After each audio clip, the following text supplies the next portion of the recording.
ప్రసవ సమయంలో ఆడవాళ్లు ఎందుకంత బాధ భరిస్తారో మీకు తెలుసా? ఒక ఊర్లో ఒక రైతు దగ్గర ఒక ఆవు ఉండేది. ఆ ఆవు ప్రతిరోజు చాలా ఎక్కువ పాలు ఇచ్చేది. ఆ పాలని అమ్ముతూ ఆ రైతు ఎంతో ధనవంతుడైపోతాడు. ఆ రైతు ఆ ఆవును ఎంతో ప్రేమగా చూసుకునేవాడు. కానీ ఒకరోజు ఆ ఆవు పాలు ఇవ్వడం ఆపేసింది. ఆ రైతు ఎంత ప్రయత్నించినా ఆ ఆవు పొదుగు నుండి ఒక్క చుక్క కూడా పాలు రావు. కోపంతో ఆ రైతు ఆవును కొట్టి ప్రతిరోజు హింసించేవాడు. ఒకరోజు ఆవును కొట్టి అతనే విసిగిపోయి ఆ ఆవుని తన్ని తరిమేస్తాడు. ఆ ఆవు బాధపడుతూ ఏడుస్తూ, భగవంతుడా, నువ్వు ఈ మనుషులకి ఇంత అహంకారము, ఇంత కఠినమైన మనసు ఎందుకిచ్చావు? నేను ఇన్ని రోజులు పాలు ఇచ్చాను అని ప్రేమగా చూసుకున్నాడు. ఇప్పుడు నేను గర్భవతిని, పాలు ఇవ్వలేకపోయాను. ఆ మాత్రం అతను తెలుసుకోలేక పాలు ఇవ్వట్లేదు అని నన్ను కొట్టి తరిమేశాడు. ఇప్పుడు నేను ఏం చెయ్యాలి అని బాధపడుతూ అడవిలోనే తిరుగుతూ ఉంటుంది. కొన్ని నెలల తర్వాత ఆ ఆవు ఒక దూడకి జన్మనిచ్చింది.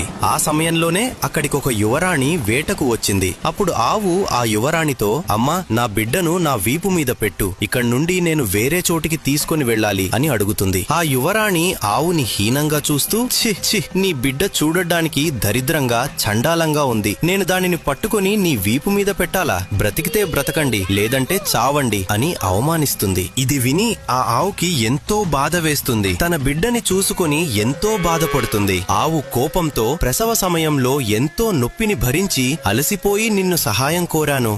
నన్ను, నా బిడ్డను నువ్వు అవమానించావు. నీకు అస్సలు ఈ నొప్పి విలువ తెలియదు కదా? ఇక నుండి ప్రసవ సమయంలో నేను పడిన బాధ కన్నా 100 రెట్లు ఎక్కువ బాధ మీరు అనుభవిస్తారు. అలాగే మీకు పుట్టిన బిడ్డ 9 నెలల వరకు నడవలేరు. కానీ మాకు పుట్టిన బిడ్డలు మాత్రం ఇక నుండి పుట్టినప్పటి నుండే నడుస్తాయి అని ఆ యువరాణిని శపిస్తుంది. ఆ ఆవు శాపం మనుషులకి దయ మరియు కరుణ విలువను తెలియజేస్తుంది. అలా ఇప్పటికీ ప్రతి ఒక్క ఆడవాళ్లు ఈ శాపాన్ని అనుభవిస్తున్నారు. గోమాత అంటే మీకు ఇష్టం ఉంటే జై గోమాత అని కామెంట్ చేయండి. జై గోమాత.